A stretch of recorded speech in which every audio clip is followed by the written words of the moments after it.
आम जगा भारी बढ़िया।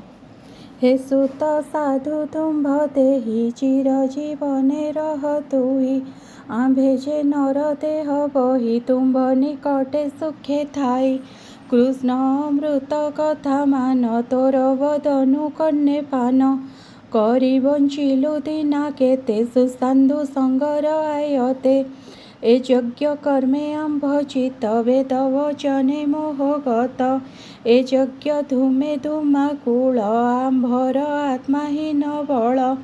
फुटिलु यज्ञ बाटे भ्रमी पृथुकी जेह्ने प्रथश्रमी।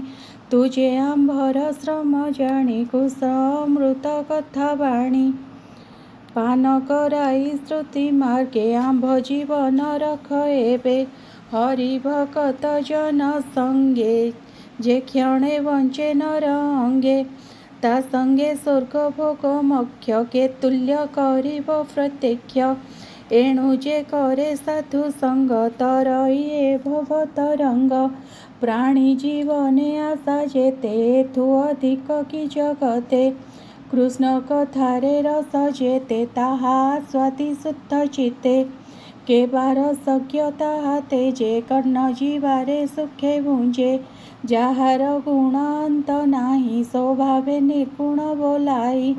भव बिरंची जार अंत प्रमाणी न पारे जगत।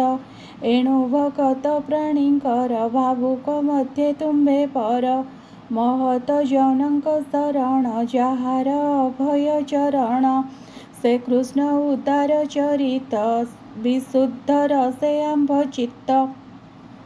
लभिला मधुकर प्राये भौमुनि कर तु सदये। कह गोविंद रस कथा जेणे खंडिब भव व्यथा। से महाभाग परीक्षित भगत मध्ये बुद्धिमंत। व्यासनंदन मुखु शुणी निर्मल भगवत वाणी। कृष्णर पाद पद्म गंधे भृंग जे सने मकरंदे। गरुड़ ध्वज पाद मूले प्राण निवेशी गंगा जले। पशिला सर्व भय तेजी हरि चरणे भावे भजी। तार चरित जोग सार से जे भगत मध्ये पर। अनंत चरित संयुक्त जे कर्म कले परीक्षित।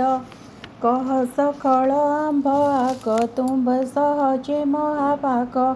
शुणी कहंती सुत मुनि विप्रंग भावे भाव ज्ञानी। बोलंती भाग्य ए मोहर मृदंग मध्ये पुरस्कार। बिलोमे जन्म मूल भिली सत्कुल मध्ये गण्य हेली। महत जनंकु जे पाई तार दुष्कृत दोष काहि। कृष्णर नाम जे गुणंती जे अबा श्रवणे शुणंती। तांकर कथा कि कहिबा तांकु सम्मान अछि केबा। से हरि सर्व घटे थाई शरण रक्षण बोलाई।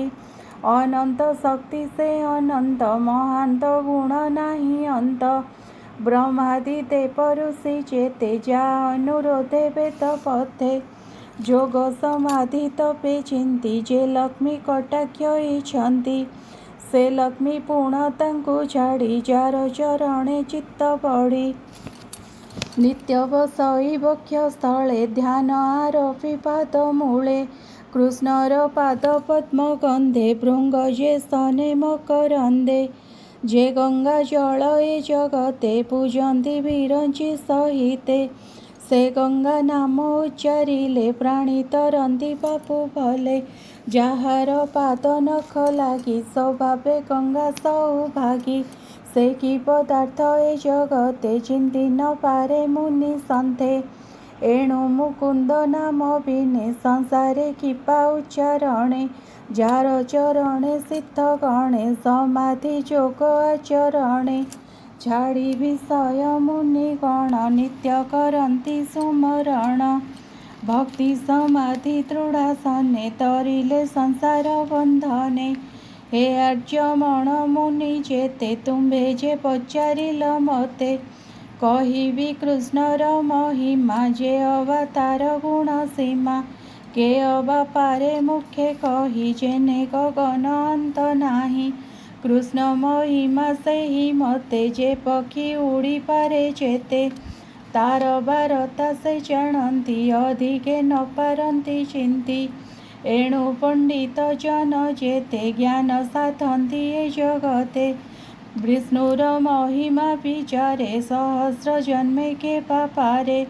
ଏବେ ହୋ ଶୁଣ ବିପ୍ରଜନେ ହରିଚରିତ ସୁତ ମନେ ସେ ପରୀକ୍ଷିତ ଏକ ଦିନେ ମୃଗୟା ଅର୍ଥେ ଗଲା ବନେ ମୃଗ ନ ପାଇ ଘୋର ବନେ କ୍ଷୁଧିତ ତୃଷିତ ବଦନେ ଜଳ ନ ପାଇ ପଥ ଶ୍ରମେ ମିଳିଲା ମୁନିଙ୍କ ଆଶ୍ରମେ ଦେଖଇ ଏକ ବୃକ୍ଷ ତଳେ ବ୍ରାହ୍ମଣ ଆସନ ନିଶ୍ଚଳେ ଆନନ୍ଦେ ମୁଦ୍ରିତ ଲୋଚନେ ଆତ୍ମା ନିବେଶି ଯୋଗ ଧ୍ୟାନେ ନିଶ୍ଚଳ ଆତ୍ମା ମନ ବୁଦ୍ଧି ପବନ ନବଦ୍ୱାରେ ରୁନ୍ଧି ଇନ୍ଦ୍ରିୟ ଗଣ ପ୍ରତ୍ୟାହାରେ ଧ୍ୟାନ ଧାରଣା ନିର୍ବିକାରେ ଆଧାର ଲିଙ୍ଗ ନାଭି ହୃଦେ କଣ୍ଠମଣ୍ଡଳ ଭୁରୁ ମଧ୍ୟେ ମନ ପବନ ବ୍ରହ୍ମରନ୍ଧ୍ରେ ନିବେଶି ଅଛନ୍ତି ଆନନ୍ଦେ ଯୋଗ ନିଶ୍ଚଳ ବ୍ରହ୍ମଭୂତ ତିନି ବିକାରୁ ସେ ଅତୀତ